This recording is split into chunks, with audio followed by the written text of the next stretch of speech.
Hey, my YouTube family. Today, we want to dive into a topic that's often not discussed. And this is about the wedding and the preparation about wedding and what it means of having a wedding that is uh, reflect joy and people celebrate it and without the excuse of going into debt and digging deeper into uh, getting into credit that at the end affect you people when you come together as a couple. So we understand that there is the excessive cost and debt that can be associated with chasing the perfect wedding. So I want to request you to grab your cup of coffee, tea, or you can sit and listen to this talk as we are going to tackle this issue together. Because I want to believe that it's really affecting many people because you find yourself, you go into marriage and then you're full of credit cards and debt that will run throughout your life to be paying, and you could save from that. So we all dream of having the perfect wedding. And that's what I believe, that many people want things that are perfect, something that are good, you know. So the fair tale of venue, of stunning decoration, you know, we look at the movie and some people post in the Instagram about how the wedding looked and it looked classic.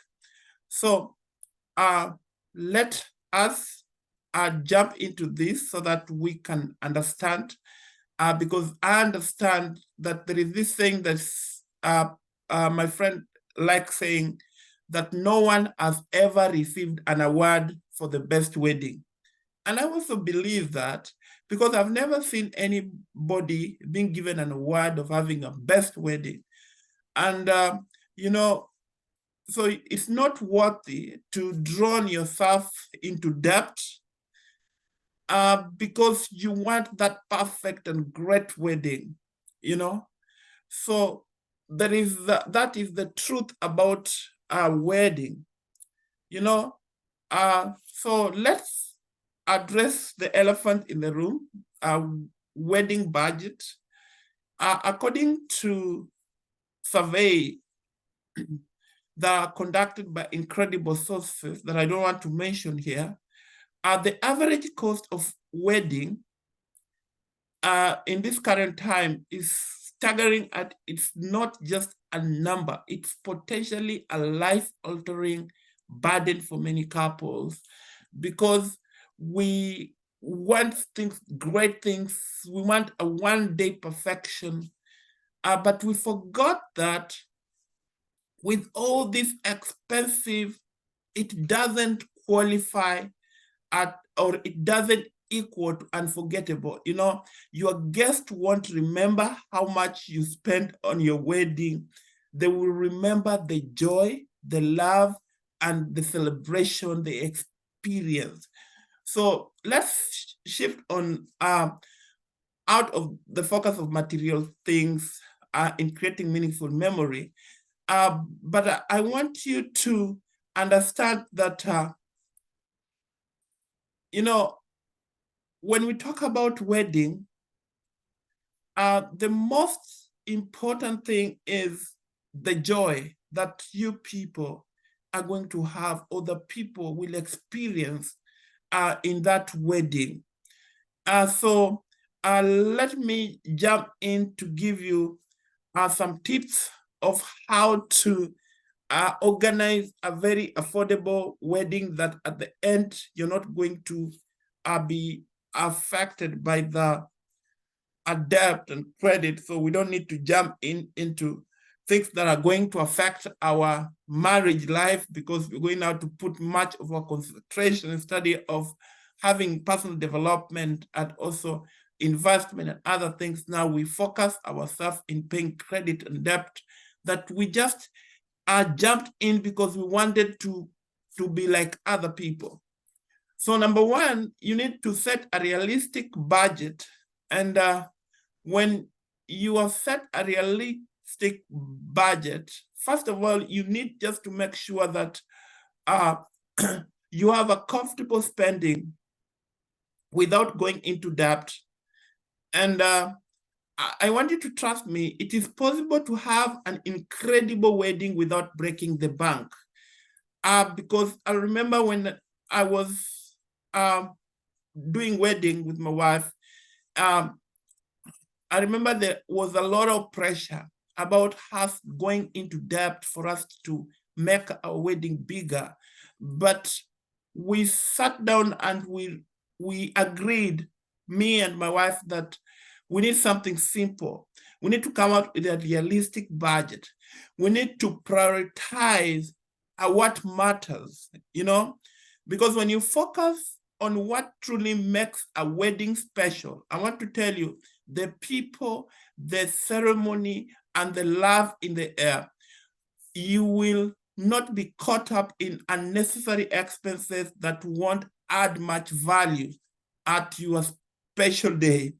Another thing that you don't need to forget is getting creative. You know, when you're creative, and that's why this book, My Pocket Friend Abroad, there is a chapter here I mentioned about DIY, do it yourself. So if you get creative into doing it yourself project, whereby, you know, like borrowing or renting and seeking out budget-friendly alternative can help you significantly cut down cost without compromising the expenses.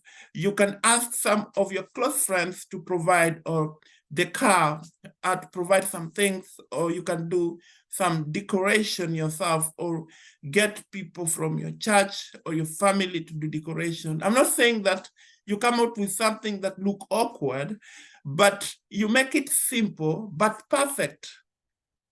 Another thing that we need is to consider a smaller guest list. The more guests you invite, the higher the cost. So by keeping your guest list intimate, you not only save money, but also get to spend quality time with your loved ones. You know, when you do that, I want to tell you that you will have a very great wedding, which will be full of joy, and people will experience the good mood of the celebration.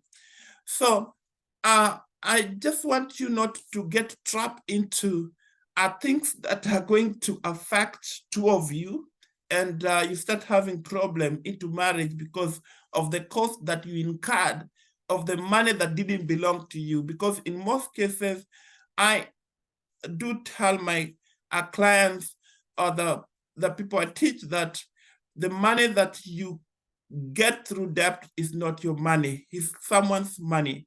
So you need to be very, very careful. So I want to hope that this video provides some valuable insight and help you realize that there is no price for having the most expensive wedding ever.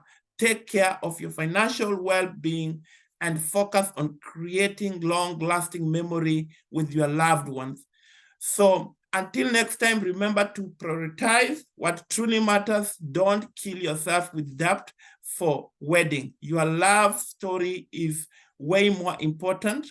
Stay happy, stay healthy, and I want to remind you, buy our book, My Pocket Friend Abroad. Is one of the greatest personal finance tools that will guide you through.